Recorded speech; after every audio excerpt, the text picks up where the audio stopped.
Tu es trompé par la personne que tu aimes, c'est de l'infidélité. Comment sortir de là? Je suis Jean-Serge Moulumba pour tes relations plus épanouies dans le quotidien et l'infidélité, ça peut être un gros problème. En préparant cette vidéo, je suis tombé sur un article sur les nets qui parlait de cette jeune dame de 31 ans et qui, en cette période de confinement, se retrouvait dans une situation assez perplexe. Elle avait décidé de rejoindre quelqu'un pour un rendez-vous caché entre midi et 2 à son travail. Elle se retrouvait donc avec cette relation extra-conjugale sur un banc public. Et alors qu'elle était en train d'embrasser cet homme sur un banc public, la police est arrivée et, par ces temps confinés, lui a posé une amende. La raison était évidemment pour non-port de masque dans un lieu public alors que cela est obligatoire comme on le sait. Elle était doublement perplexe parce qu'elle avait l'impression d'être deux fois punie. La première fois pour le masque qu'elle ne portait pas, la deuxième fois parce qu'elle était en transgression d'une règle et qu'elle le savait.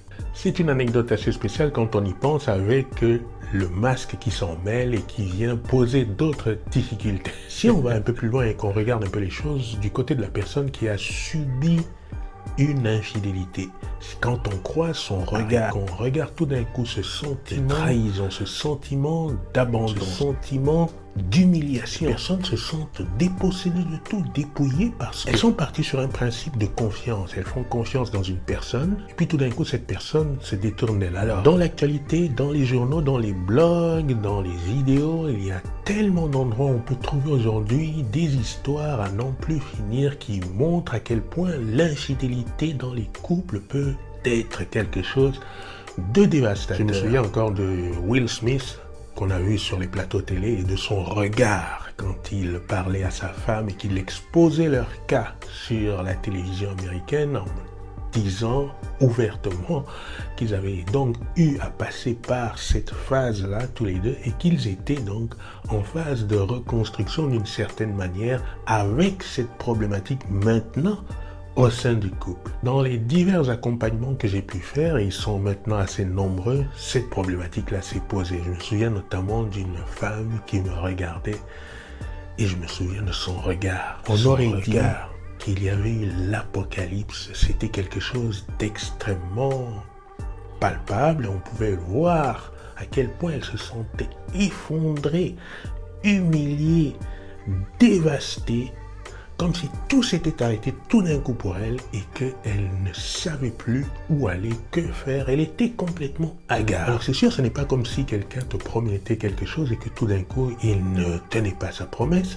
Ça n'a rien à voir avec quelqu'un, par exemple, qui te donne un premier rendez-vous et tu te pointes au restaurant, il n'est pas là, tu attends 1 heure, 2 heures. Ça encore, voilà. Tu rentres chez toi, tu es frustré, tu es déçu et finalement tu te dis, bon, peut-être que ça ne vaut pas la peine de continuer avec cette personne.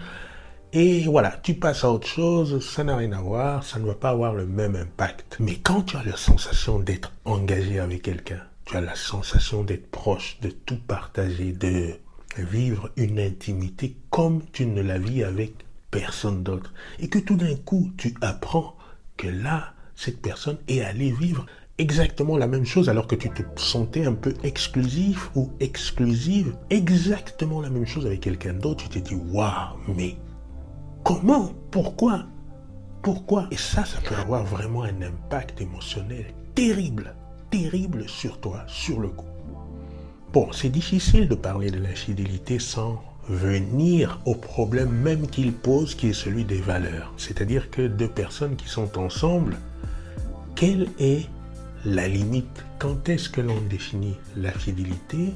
Quand est-ce que l'on définit l'infidélité? Et quand on aborde les valeurs, alors là, c'est un spectre incroyablement grand qui part des choses aussi larges que possible, comme la polygamie, la polyandrie, le fait d'avoir des maîtresses, le fait d'avoir des amants, le fait d'avoir des amants officiels, le polyamour ou encore la notion de trouble qui est aussi quelque chose qui est assez mis en avant aujourd'hui comme étant l'évolution des couples. Donc il y a tellement de schémas de valeurs qui se conjuguent et se reconjuguent qu'il va falloir pouvoir se placer dans cette gamme assez élargie. Donc la question est alors, quel est ton schéma de valeur? C'est-à-dire que la fidélité pour toi, c'est quoi?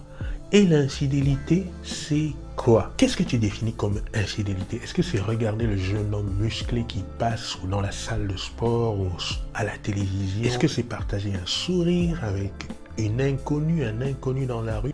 Est-ce que ce serait embrasser? Est-ce que ce serait coucher? Est-ce que ce serait prendre par la main? Ce serait quoi? Est-ce que ce serait échanger des textes assez... Est-ce que ce serait aller boire un verre avec sa secrétaire, avec son patron, avec sa patronne? Est-ce que ce serait avoir des pensées un peu coquines par rapport à quelqu'un? Est-ce que ce serait regarder des films pour adultes, des films X? Oui, parce que je connais par exemple des personnes qui considèrent ça hautement infidèle de pouvoir regarder, que ce soit des revues d'adultes, que ce soit des vidéos d'adultes, c'est de l'infidélité. Alors pour toi, qu'est-ce que c'est? Parce que quelque part, ce qui est surprenant, mais aussi qui est normal, c'est que nous avons tous des angles assez particuliers et différents par rapport à cette notion-là.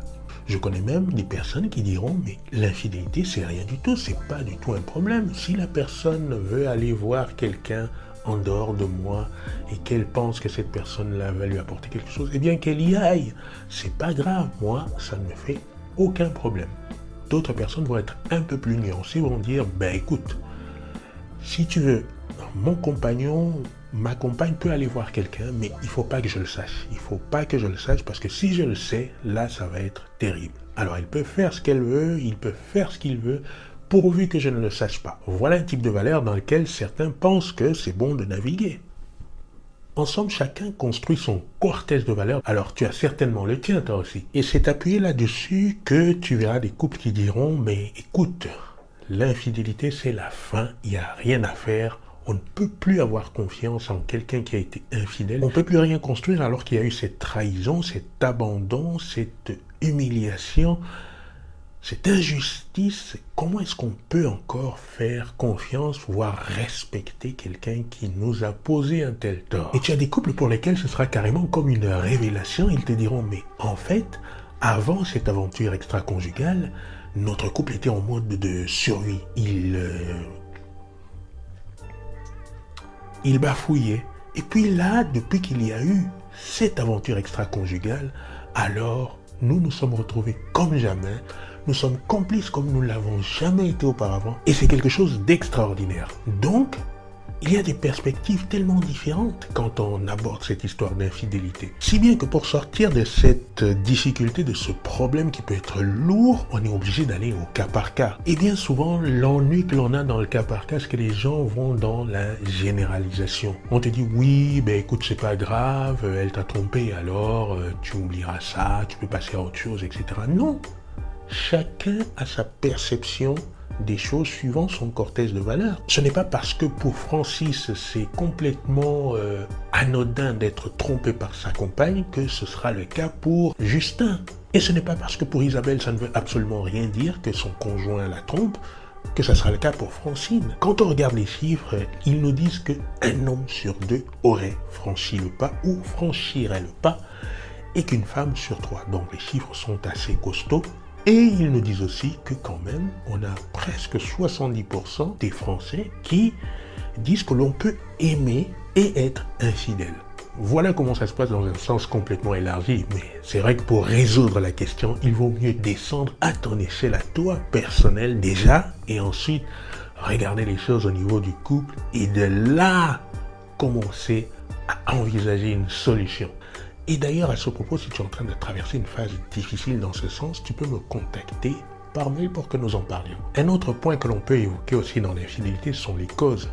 Déjà, nous avons essayé de définir, de voir ensemble, avec les différents exemples que je t'ai donnés, quelles étaient les limites, qu'est-ce qui était admis, qu'est-ce qui n'était pas admis, c'était quoi qui était de l'ordre de la fidélité et quoi qui était de l'ordre de l'infidélité. Déjà, il faudrait trouver donc une cohérence là-dedans, mais ensuite, il y a le problème de la cause. Qu'est-ce qui peut causer, qu'est-ce qui peut emmener quelqu'un à devenir soudainement infidèle? Et là aussi, il y a une gamme, il y a tout un spectre. Ça peut être la pulsion, mais ça peut être aussi quelque chose de latent, la tentation, l'exposition petit à petit, la négligence, la non-considération, le manque d'intérêt de plus en plus grandissant, le détour, les disputes qui augmentent, les incompréhensions, un climat froid qui s'installe, le sentiment de ne plus être écouté, de ne plus être entendu, le sentiment de ne plus être aussi beau à ses yeux, aussi belle à ses yeux, de ne plus être aussi attirant, de ne plus être aussi attirant. Et bien sûr, pour les nouveaux parents, c'est la venue du petit qui plonge chacun dans son monde et donc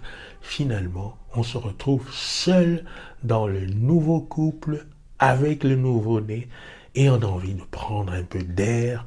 Tout un tas de raisons qui peuvent être à la source de ce moment d'infidélité. Et comme on l'a vu, ça peut soit déclencher la fin du couple, mais ça peut aussi raviver la flamme. Comme je le disais tout à l'heure, on ne peut pas faire autrement que de se plonger dans le schéma individuel des gens pour trouver les réponses adéquates. Ça, on ne peut pas faire autrement parce que quand on voit qu'il existe tout et son contraire, mais ça nous plonge dans...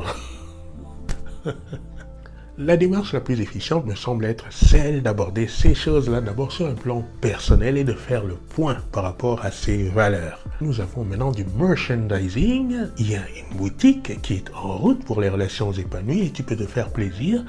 J'ai mis l'adresse, le lien en dessous aussi. Tu peux aller regarder s'il y a des articles qui te plaisent, pourquoi pas. Et je pense que des relations épanouies, ça fait du bien de les porter et de les dire aussi au monde. Il y a cela, mais il y a aussi le fait que tu aides la chaîne à grandir quand tu poses ce geste-là. Voilà. Et si tu n'es pas abonné à cette chaîne, je te suggère de t'abonner et d'activer la cloche pour être au courant des vidéos à suivre parce que nous continuons un petit peu sur ce thème de sauver le couple. Et je te dis à la prochaine vidéo.